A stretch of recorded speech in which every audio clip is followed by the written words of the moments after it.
Wow, Kendall's 40th birthday episode of Succession definitely was one to remember.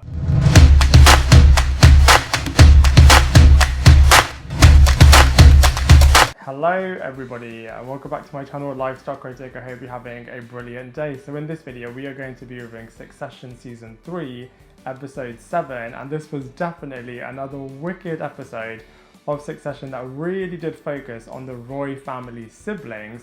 And this episode quite literally had it all. I mean, it had really hilarious moments, really shocking moments, especially at the end of this episode, and really uncomfortable moments as well. And of course, had a massive party for Kendall's 40th birthday. And even the set designs and everything that happened at this birthday event was just so brilliant. And I loved even the final few moments of this episode that really did laser focus on those sibling rivalries and really did explode all of them in literally 4 very different directions, which is absolutely wicked, and I'm going to be breaking this episode completely down with you in this episode review. So from a storyline point of view, this episode was definitely focusing and centering around Kendall's birthday, and God, it just had so many brilliant moments in this episode. I absolutely love all of the mini character arcs that they had for all of the characters as well, which was really, really good. So let's look at Kendall first. So I absolutely loved how in the beginning of this episode, he was really disillusioned into still thinking that everybody is really loving him, and how he is by the end of this episode literally couldn't be any further from that initial disillusionment. So obviously the first thing that really broke him down and contributed towards his epic breakdown is seeing that the Logan Roy character wants to buy him out.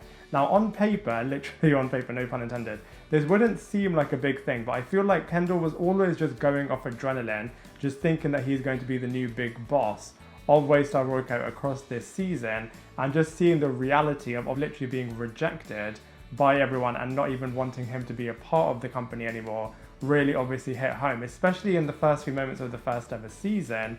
Of the first episode, Kendall was really positioning himself to be the new leader of Waystar Royco, so I feel like you can really understand why this really hit home. Also seeing that his wife and kids are leaving early from his party, and obviously his wife is now having a new partner, that's another thing that is going to really wind him up. And we also see that he hasn't really got any true friends. And on top of all of that, he is saying that his siblings are now becoming a lot closer to Logan Roy and now are even pushing him out, and he was even feeling and thinking that they are only there just to spy on him. So I think it was really understandable and also a little bit uncomfortable / heartbreaking to see him truly breaking down. And I just feel like Jeremy Strong is such a good actor and really bringing that to life with the Kendall character, and you can even see by the end of this episode that he really is a broken man. Speaking of the Roman Roy character, I feel like he really is Logan's new current favourite, especially by the end of the previous episode when Logan was listening to who he would recommend backing to be the next president. So Roman really is grooming him to be the next favourite from all of the other siblings. And speaking of the Kendall character being a bit of a jerk, I feel like the Roman character really was a jerk as well, especially towards Shiv and towards Kendall, and pretty much towards all of the other characters in this episode. I feel like Culkin must have absolutely loved playing this part, as he was just really able to let loose completely in this episode, which is really, really cool. And we're finally also introduced to the character of who Alexander Skarsgård is playing, who is the owner of a streaming service that the Waystar Royco business want to partner up with. And it seems as if Roman was successful in convincing him to actually partner up with them. But I feel like this character, firstly, he was also a bit of a jerk, just like all of the other guys were in this episode. But I also think that this is definitely not the last that we've seen of this character and of this particular storyline. And Roman really was lording it over all of the other siblings that he really is Logan's new favourite.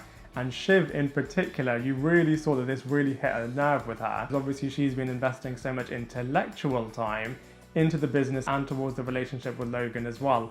Yet Logan is seemingly choosing Roman over everyone else. So I feel like you can understand as well from Shiv's perspective why she's getting really angry. And I thought it was really interesting as well how Roman was also lording it over Shiv, that she is now stuck with Tom and that he's not going to prison, and if she's actually feeling a little bit resentful because of this fact. Speaking of which, I absolutely love the sequence that Tom was literally having an outburst of euphoria and his just emotional release and relief. I just thought was absolutely wicked. Those sequences, the few sequences in Waystar Royco in this episode were absolutely wicked.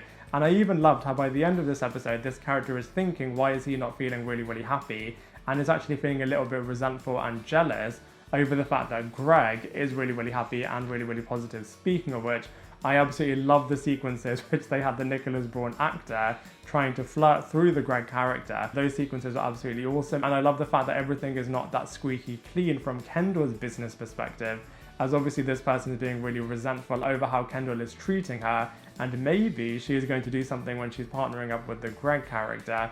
And also, I absolutely love the fact that the Willa character was really defending Connor, and Connor was absolutely loving it, and you really actually saw that these two characters are in a bit of a strong relationship compared to how they were in the previous episode where they weren't that squeaky clean.